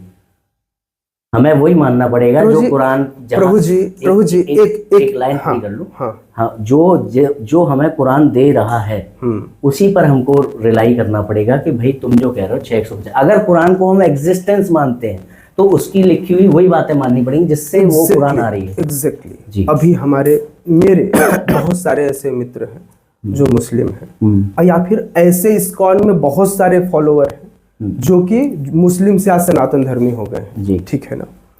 यदि हम उनसे बात करते हैं, जब हम उनसे यही हिंदी अनुवाद जो आप 6150 की बात करते हैं, कहते हैं ऐसा नहीं है, यदि आपको एग्जैक्ट चाहिए तो आपको अरबी भाषा में से पढ़ना पड़ेगा। हमारे ऐसे मुस्लिम भाई हैं जिन्होंने इसको बताया है कि आप हमें यहाँ पर जो परोसा जा रहा है वो गलत तरीके से परोसा जा रहा है। जैसे प्रभुपाद जी की गुरु परंपरा के कुछ नाम बता दीजिए, थोड़ा सा, 2 4 5 कुछ भी। जी, श्रीला प्रभुपाद के गुरु महाराज भक्ति सिद्धांत साई ठाकुर, उनके गुरु महाराज गौर किशोर दास बाबा जी महाराज, उनके गुरु महाराज भक्ति विनोद ठाकुर, उनके गुरु महाराज जगन्नाथ दास बाबा जी महाराज। जी। अब कुरान की परंपरा बताइए थोड़ी सी। कुरान की परंपरा मुझे नहीं पता। तो फिर हम उसको ढूंढे ना, जो कुरान का परंपरा प्राप्त व्यक्ति हो और उसकी बात को माने, ना कि ऐसे कि किसी ने कह दिया कि वहाँ उर्दू में लिखा है, अरबी में लिखा है। तो बहुत ऐसे तो हमारे, मेरे लिए ज्ञान का स्रोत मेरी परंपरा होगी। हाँ। और मेरी परंपरा तो मेरे गुरु महाराज हैं, और मेरे गुरु महाराज अगर श्रीला प्रभुपाद ने कहा है तो मैं ये बात एक्सेप्ट करता हूँ। तो फिर हमें जानना होगा ना कि आपके गुरु श्रील प्रभुपाद जी ये बताते हैं कि वाई आई एम ऑथेंटिक, बताते हैं ना। हाँ। क्योंकि उन्होंने अपनी परंपरा बताई। अगर वो कुरान का ज्ञान होने का दावा कर रहे हैं तो उन्हें अपनी परंपरा बतानी पड़ेगी ना, कुरान का ज्ञान कैसे आया उनके पास। ठीक है, ये तो फिर ये एक चर्चा का विषय है, और ये एक मतलब एक ऐसा विषय है जिस पर हम थोड़ा सा लंबा चर्चा कर सकते हैं। बिल्कुल। हाँ। अच्छा, इसमें अब एक बात ये आती है कि जैसे कि जो कुरान में लिखा हुआ है कि भाई ईश्वर वो नहीं है, बहुत सारे डिफरेंसेस हैं शिक्षाओं के, मगर फिर भी हमने बुक में लिख दिया कि ईश्वर और क्या कहते हैं अल्लाह एक है। और मुझे जो अभी तक बताया गया है, कई बार ये भी बताया गया कि नहीं मानते हैं ईश्वर अल्लाह एक है, मगर कई बार ये भी बताया गया है कि मुस्लिम्स को अपने धर्म में लाना है, इसलिए ऐसा बोल दिया गया, क्योंकि मुस्लिम्स को कन्वर्ट करना है, क्रिश्चियंस को कन्वर्ट करना है, इसलिए ऐसा बोल दिया गया। ये भी एक आंसर आता है। मगर प्रॉब्लम ये आती है कि फिर दूसरी जगह पर शिव पुराण का जो ईश्वर है, यानी कि शिव जी, तो जब यहाँ पर अल्लाह का मान रख रहे हैं, जो कि कुरान के अल्लाह हैं, उसका मान हम रख रहे हैं, बाइबल के क्राइस्ट का हम मान रख रहे हैं कि कृष्ण, क्राइस्ट और अल्लाह एक है। मगर जब बात आ जाती है कि शिव जी की, यहाँ तक कि कई जगह पर तो विष्णु जी को भी अलग कर दिया गया है, मगर अभी मैं शिव जी की बात कर रहा हूँ, तो यहाँ पर मान क्यों नहीं रखा गया कि शिव पुराण वालों को भी अपने में लाने के लिए हम ये बोल दें झूठे मूढ़ी कि भाई शिव और कृष्ण एक हैं। ये एक प्रासंगिक विषय है, वो अब आपके सामने है। जी देखिए, जब हम झूठे ही नहीं कह रहे हैं। हाँ। अब इसमें कहीं भी झूठ वाला शब्द नहीं है कि हम उनको लाने के लिए हम झूठे ही कह दे रहे हैं। ठीक है ना, मैंने जैसा मतलब मानते हैं कि अल्लाह और कृष्ण एक है। हाँ बिल्कुल, लेकिन वो साकार स्वरूप में है। आप एक चीज जान लीजिए, पूरे संसार में हर जीवात्मा कृष्ण का ही अंश है, हर जीवात्मा। ठीक है, तो यदि उसके द्वारा अगर भगवान कोई प्रासंगिक शब्द है तो उसे हम उसी कृष्ण, उसी राम से हम पूछते हैं। अब जहां तक आपने प्रश्न उठाया कि शिव जी को ये इस्कॉन वाले क्यों नहीं मानते, किसने कहा इस्कॉन वाले शिव जी को नहीं मानते या शिव जी को हम अलग कर देते हैं? मानते नहीं। हाँ, अब एक स्वरूप की बात है। सुनिए मानना, प्रभु जी ये मैं उसी प्रश्न का उत्तर दे रहा हूँ, है ना। अगर मैं ये बात कहूं तो आपको लगेगा अच्छा ये इस्कॉन वाले कह रहे हैं, ब्रह्मा जी ये बात कह रहे तो मानेंगे ना। आप अपनी बात बोल लीजिए पूरी। हाँ, ब्रह्मा जी कहते हैं इसी शिव जी, मतलब कैसे इसको कैटेगराइज करते, अंतर क्या है? ब्रह्मा जी ने अल्लाह और कृष्ण को एक कहा है क्या? देखिए, ब्रह्मा जी ने कृष्ण और अल्लाह को एक कहा है या नहीं कहा है, क्योंकि ब्रह्मा जी उस समय, जिस समय ब्रह्म संहिता, उस समय वेद व्यास, उस समय पर ये जो अल्लाह आए वो अभी आए। अल्लाह आए कब आए? अभी, इस कलयुग की बात है। और आपको एक सिद्धांत बता दूं, उसमें कहा गया है मनुस्मृति में, वेद विरोधी नास्तिक होता है, और जो कुरान है वो वेद विरोधी है। पैगंबर जो हम कह रहे हैं कि पैगंबर थे, वो वेद विरोधी थे। और जो बुद्ध हैं, जो बौद्ध का वो है विस्तार, वो भी वेद विरोधी था। और जो क्रिश्चियन तो आप ये कह रहे हैं कि बुद्ध जी भगवान के अवतार नहीं? एक मिनट। हाँ। और जो क्रिश्चियनिटी है वो वेद विरोधी है, तो वेद विरोधी नास्तिक होता है। हाँ। तो हम यहाँ पर जो मनुस्मृति का ये वो है, वो सिद्धांत होने के बाद भी कि कुरान जो है, कुरान को कहने वाला, कुरान का ज्ञान और कुरान के द्वारा प्रतिपादित होने वाला ईश्वर, ये सब नास्तिक मत है, क्योंकि वो वेद विरोधी है। तो हम कह रहे हैं कि तब भी इसको लिखे होने के बाद भी हम इस आज्ञा को नहीं मान रहे, और हम कह रहे हैं कि ईश्वर, वो कृष्ण और अल्लाह एक है। और वहीं पर जो शिव पुराण है, जो हमारे सिद्धांतों की सीमा के अंदर है, उसके द्वारा जो पूजित होने वाला ईश्वर है, उसको हम कह रहे हैं नहीं, जो शिव, दुर्गा, काली के नाम को भगवान के नाम के समान समझने वाले पापी और मूर्ख हैं। आप इस चीज को समझिए, समान और असमान की व्याख्या, आप दूध और दही को एक कहते हैं नहीं कहते ना। तो यही बात तो ब्रह्मा जी कह रहे हैं, क्षीरम यथा दधि विकार विशेष योगा संजायते नहीं ततः पृथगस्ति हेतु यह संभूताम अपि तथा समुपैति कार्यात् गोविंदमादि पुरुषम। यानी ब्रह्मा जी की बात मान रहे हैं ना। हाँ, तो मनु की बात नहीं मानेंगे? प्रभु जी क्यों नहीं मानेंगे? नास्तिक प्रभु जी, वेद विरोधी नास्तिक। आप जिस तथ्य के हमने कहा हम इन्हें साकार स्वरूप में कह रहे हैं, हम इनकी व्याख्या कर रहे हैं, हम उनको प्रेज कर रहे हैं। वैष्णव कह रहे हैं जो पैगंबर जिसने मूर्तियां तोड़ी, प्रभु जी हम बहुत क्लियरली। अच्छा एक बात बताइए तो, हाँ, कई ऐसी बुक्स हैं उसमें वो दिया गया है कि जैसे अर्जुन ने ये किया तो मोहम्मद ने ये किया, कंपैरिजन चल रहा है भक्त के साथ, जो पार्थ है उसके साथ, तो हम उसको खड़ा कर रहे हैं, जबकि मनुस्मृति कह रही वेद विरोधी नास्तिक।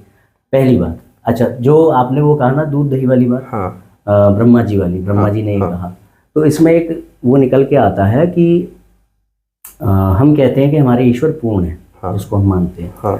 और ईश्वर पूर्ण का मतलब सत्यम ज्ञानम अनंतम ब्रह्म, मतलब ईश्वर किसी भी तरह के व्यवधान से रहित है। ईश्वर किसी भी प्रकार के नियम के नीचे नहीं है, वो सभी नियमों को बनाने वाला सर्वनियामक है।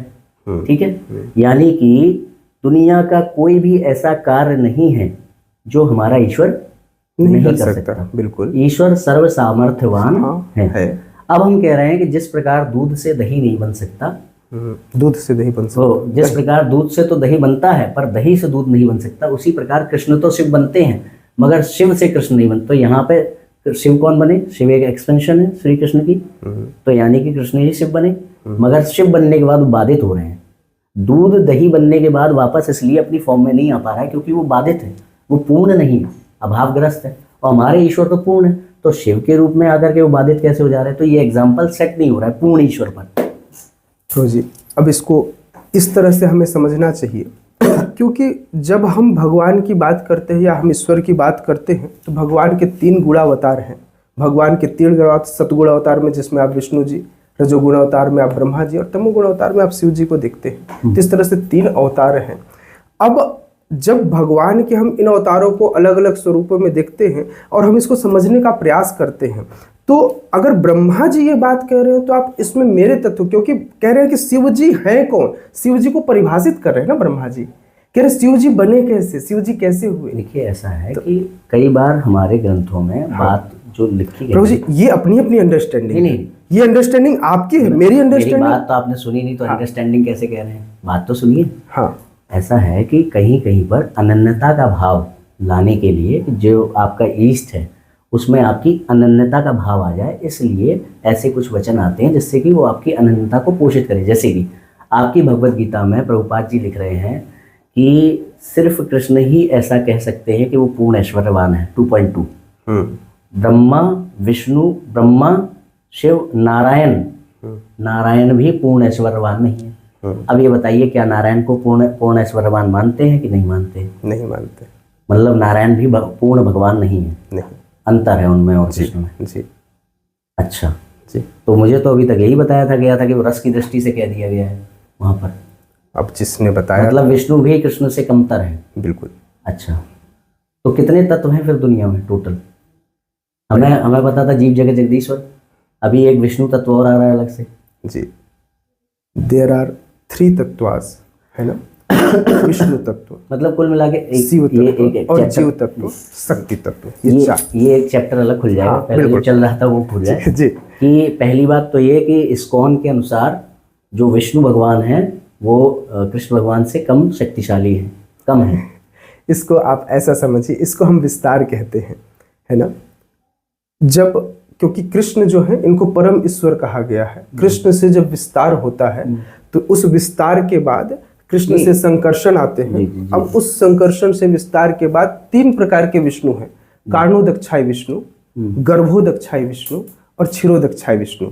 कारण सागर में जो लेटते हैं, जिनके श्वास और प्रश्वास से हर एक उनके रोमकूप से एक एक ब्रह्मांड उत्पन्न होता है, ठीक है। और ऐसे ब्रह्मांड के अंदर आधे भाग में जल भरा हुआ है जिसे हम गर्भोदक सागर कहते हैं। उस गर्भोदक सागर में गर्भोदक्षाय विष्णु है जिनके नाभि कमल से ब्रह्मा जी की उत्पत्ति होती है।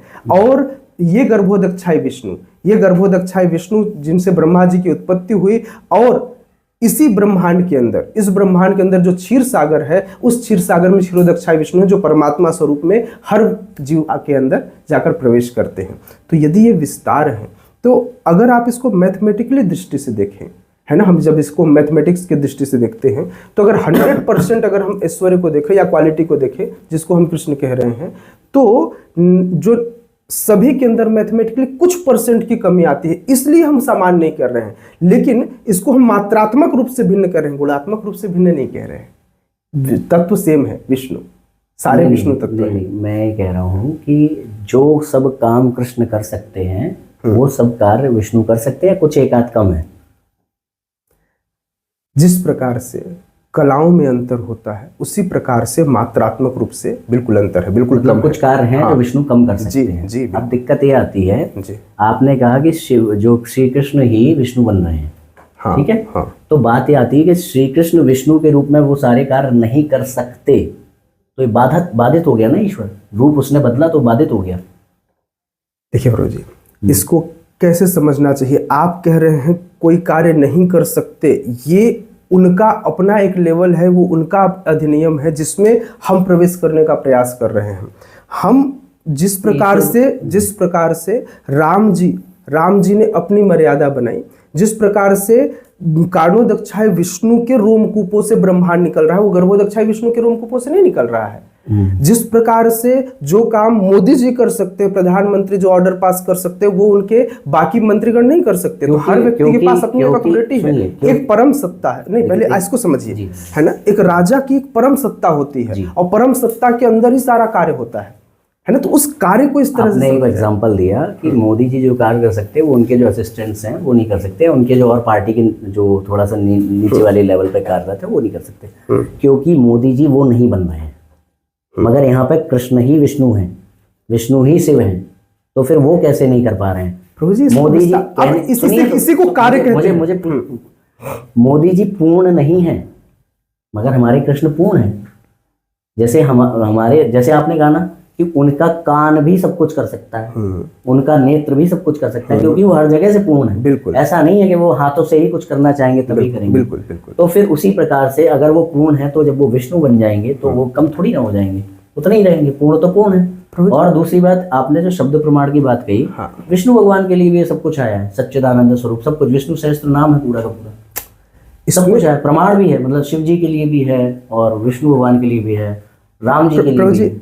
वेद व्यास जी ने सारे पुराणों का संकलन किया, ठीक है ना। उन्हीं पुराणों के संकलन के बाद अंततः नारद मुनि ने भक्ति को स्थापित करने के लिए श्रीमद् भागवतम का संकलन कराया। वहाँ पे ये कहा गया है कि उन्होंने वेद और जो वेदांग है 6 वो लिख दिए थे, मगर वो संतुष्ट नहीं थे। तो वहाँ पे जो बात हुई पुराण की हुई है, वहाँ पे ऐसा नहीं लिखा है कि 17 पुराण वो लिख चुके थे, आप चेक करिएगा।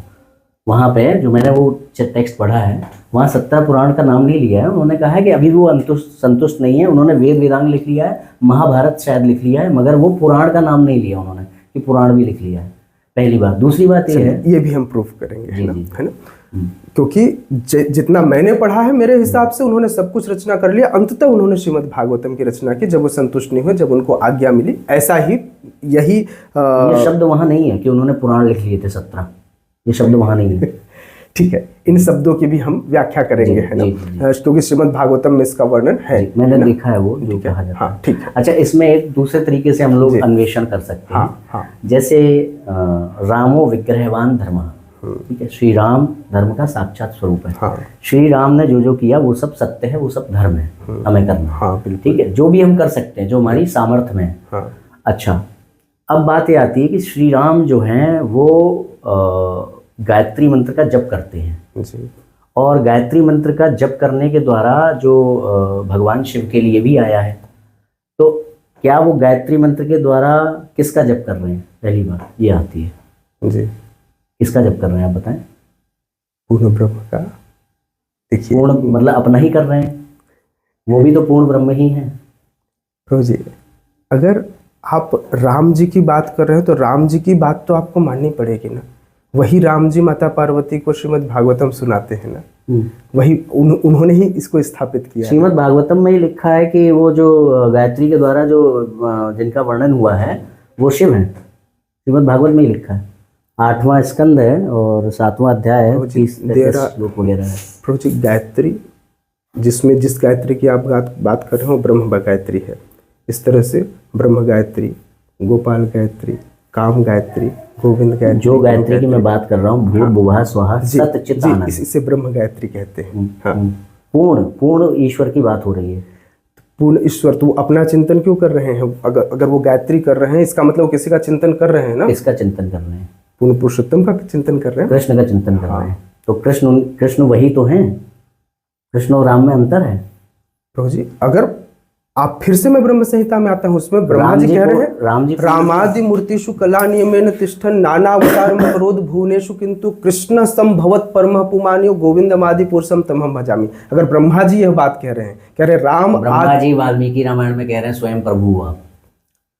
प्रभु जी वैसे तो हम कई बार अपने गुरु के सामने भी कहते हैं भगवान। तो फिर ये बात ब्रह्म संहिता में लागू क्यों नहीं होगी? क्यों? जैसे आप कह रहे हैं वहां यूं ही कह दिया होगा भाई। ये यूं ही भाई, यहाँ तो कह रहे हैं ना राम आदि मूर्ति सुकला नियमेन तिष्ठन्। ये चीज दूसरे में आई है, जो क्या कहते हैं कृष्ण जो अथर्ववेद से संबंधित वो है उपनिषद, उसमें आई है कि जो बाकी सब कला अवतार है आप पूर्ण, ये भी आया है। हम कृष्ण राम में भेद नहीं कर रहे हैं, मतलब भेद जो प्रभु जी हम भेद हम भी नहीं, आप समझिए। आप कह रहे हैं ना राम अपूर्ण है, मैंने ऐसा कहाँ कह रहा हूँ कि राम अपूर्ण है। मैंने अपूर्ण कहने की बात नहीं कही, मैंने कहा कलाओं में ये अंतर है, क्योंकि भगवान जब आते हैं तो किसी विशेष कारण से आते हैं। राम जी आए तो मर्यादित होकर आए, उन्होंने उस मर्यादा को पालन करके लोगों को यह शिक्षा दी। तो अलग अलग कारणों से भगवान का आना होता है। भगवान ने गायत्री मंत्र के द्वारा अपने पूर्ण रूप की पूजा की, क्योंकि वो पूर्ण नहीं थे। ऐसा क्यों पूर्ण नहीं होंगे? भगवान है तो पूर्ण होंगे। तो अपनी पूजा की। भगवान सदैव तब भगवान क्या करते हैं? भगवान अपना नाम भगवान कहते हैं। भगवान का जो नाम है भगवान से बढ़कर है, तो कई बार भगवान अपना भी नाम लेते हैं। भगवान को अपने नाम में भी आनंद आता है। ये तो अद्वैत सिद्धांत की पुष्टि हो गई यहाँ पे। देखिए प्रभु जी, अपने पूर्ण रूप को भजन करना सिखाया कि मैं मतलब मेरा अपने पूर्ण रूप का वो कर रहा हूँ। तो अद्वैत सिद्धांत जो है कि हम जो है भगवान का ही वो है, क्या कहते हैं, माया से परिलक्षित रूप जो है। हम भगवान के ही अंश हैं, बिल्कुल अंश नहीं। हाँ, अंश हम भगवान नहीं है। हाँ, तो वहाँ तो फिर भगवान, उन्होंने स्वयं को भगवान समझा था कि नहीं समझा था राम जी ने? आप कह रहे हो कि वो अपनी ही वो कर रहे थे स्तुति, तो क्या उसको क्या माना? प्रभु जी इस राम जी की इस स्तुति पर मेरी कोई व्याख्या नहीं, क्योंकि नहीं मेरा कोई। अच्छा, दूसरा ले लेते हैं। पाताल खंड में राम जी ने स्वयं कहा है कि जो तुम हो वही मैं हूँ, मेरे हृदय में तुम हो, तुम्हारे हृदय में मैं हूँ, और जो तुम में और मुझ में भेद करते हैं वो नरकगामी है, पापी। ये राम जी कह रहे हैं पाताल खंड में। और किसके लिए? शिव जी के लिए। अच्छा, तो ये बात माने कि ना माने? हरि और हर में एक्चुअली कोई वैसे भेद नहीं है, है ना। हरि और हर में बिल्कुल, इसको हमारे यहाँ अचिंत भेदा भेद का एक तात्पर्य कहा जाता है। अचिंत भेदा भेद तो जीव और ब्रह्म के भेद को है ना, हर जगह कैसे प्रभु जी आप वही समझिए। दूध और दही, दूध से ही बना दही का भाग है, इसमें भेद है और भेद नहीं भी है, अभेद भी है, क्योंकि दूध से बना दही है। तो इसीलिए इस तथ्य को समझना चाहिए हमको। तो इस तरीके से तो दुनिया में किसी चीज में भेद आएगा ही नहीं। जैसे कि लकड़ी से टेबल बन रही है, तो टेबल में और लकड़ी में कोई भेद नहीं है, इसको भी छोड़ दीजिए। मेरे से मेरी संतान जन्म ले रही है, तो मेरी संतान, उसमें मेरे कोई वो भेद नहीं है, मगर मेरी संतान में पावर कम है एट दी एंड। मेरे आगे जब तक वो मेरे बराबर कदकाठी में नहीं हो जाती तब तक तो है ही है। गुणात्मक रूप से समान है, मात्रात्मक रूप से भिन्न है। तो ऐसे तो फिर संसार में कुछ कहीं पर भी भेद है ही नहीं, सब कुछ अचिंत भेदा भेद ही है फिर तो फिर मटेरियलिस्टिक प्लेटफॉर्म और बिल्कुल आत्मा और परमात्मा में कोई भाई गुणात्मक रूप से दोनों सच्चिदानंद है, मात्रात्मक रूप से बूंद और सागर के जैसे भेद है। और आप जब मटेरियलिस्टिक बात करते हैं तो बाहर जो पंचभूत है, तो यहाँ सब कुछ पंचभूत से ही बना हुआ है। तो फिर IAS वाले में उनमें भी कोई भेद नहीं है। बिल्कुल, शारीरिक प्लेटफॉर्म में कोई भेद नहीं। पंचतत्व शारीरिक में नहीं है भाई, पंचतत्व से वो भी बने, पंचतत्व से हमारा भी शरीर बना है। तो फिर भेद है कहाँ? फिर कहाँ बचा भेद? गुणों में है, गुणात्मक रूप में केवल गुणों में भेद है। वो थोड़ा समझाइए मुझे कैसे। भाई हर व्यक्ति की अपनी अपनी क्षमता है। जैसे मैं बताता हूँ, जैसे कुत्ता मुंह से खाना खाता है, मैं भी खाना खाता हूँ, तो इसलिए हमें ये समानता हो गई। लेकिन कुत्ता मल खाता है, कुत्ते की और भी कुछ चीजें हैं जो मेरे अंदर नहीं है, तो यह समानता हो गई। तो ऐसे तो फिर कहीं पर दुनिया में प्रॉपर भेद है ही नहीं। फिर तो ये है कि भाई अचिंत भेदा भेदी है प्रभु जी, क्योंकि थोड़ी बहुत सिमिलरिटी है। जैसे मैं थोड़ी बहुत सिमिलरिटी है, लेकिन इसको कहते हैं चेतना का अंतर। भाई जानवरों में और हम में किसका अंतर है? तो उसको बोलते हैं कॉन्शियसनेस भेद है कि नहीं? अचिंत भेद क्यों? प्रभु जी आप अचिंत्य भेदाभेद को किस में लेकर जा रहे हैं? हम बात कर रहे हैं आत्मा और परमात्मा की, हम बात कर नहीं, रहे हैं। आपने कहा ना कि समानता भी है और असमानता भी है, इसलिए अचिंत्य भेदाभेद है। हाँ। तो समानता और असमानता तो दुनिया की हर दो चीजों में है। जैसे जैसे मान लीजिए टेबल है, तो ये तो समझने वाली बात है ना। तो फिर भेद मानेंगे कहाँ? फिर भेद का अस्तित्व ही नहीं है फिर तो भाई अचिंत्य भेद क्यों नहीं है? भेद का अस्तित्व, हम तो बताइए। भेद तो बता रहे हैं भाई, दूध और दही में भेद है ना। हमें हर जगह अचिंत्य कहना पड़ेगा, भेद कह ही नहीं सकते फिर हम। ये आपकी सोच है। ठीक, आप समझे नहीं। जैसे यहाँ पे टेबल रखी है, प्रभु जी आप समझिए, हाँ, मैं इसको रोक लीजिएगा। मैं पता क्या कहते हैं वो, अरे अरे आओ भाई, हेलो। एक मिनट। अरे सुनो, प्रथम प्रथम प्रथम। हाँ, मैं कर देता हूँ।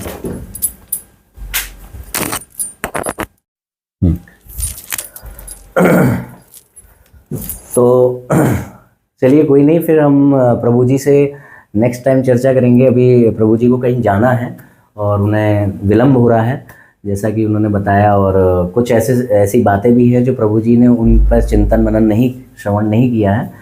तो उनका कहना है कि वो किसी अन्य दिन किसी विद्वान और जो श्रेष्ठ श्रेणी के हों उनके साथ हमारी एक चर्चा व्यवस्थित कराएंगे, उसकी व्यवस्था कराएंगे। बाकी आप लोगों को ये चर्चा कैसी लगी बताइएगा। और प्रभु जी आपने हमें इतना समय दिया और आपके साथ इतनी सुंदर सी चर्चा हमें प्राप्त हुई, उसके लिए बहुत बहुत आभार। धन्यवाद प्रभु जी, आपने ऐसा मौका दिया। एक्चुअली बहुत सारे ऐसे तथ्य हैं जिन पर आज विचारणीय प्रश्न है। बहुत सारे लोगों को इस्कॉन और इस्कॉन के संदर्भ में भी बातें करनी है, जानना है, और निश्चित रूप से आप भी धर्म को जानने वाले हैं। तो मुझे बहुत आनंद आया कि हमने धर्म की ऐसी चर्चा की, हमने आपस में एक दूसरे से कई बातों पर कटाक्ष भी किया और उसको लेकर हम आगे बढ़े। तो निश्चित रूप से आपके सारे दर्शकों को यह आनंद देगा और हम निश्चित रूप से हम फिर से मिलेंगे और एक सारे संदर्भों को, जितने आपके प्रश्न हैं, इन तथ्यों को लेकर के हम आपस में बात करेंगे। धन्यवाद। सभी को जय श्री राम। जय श्री राम।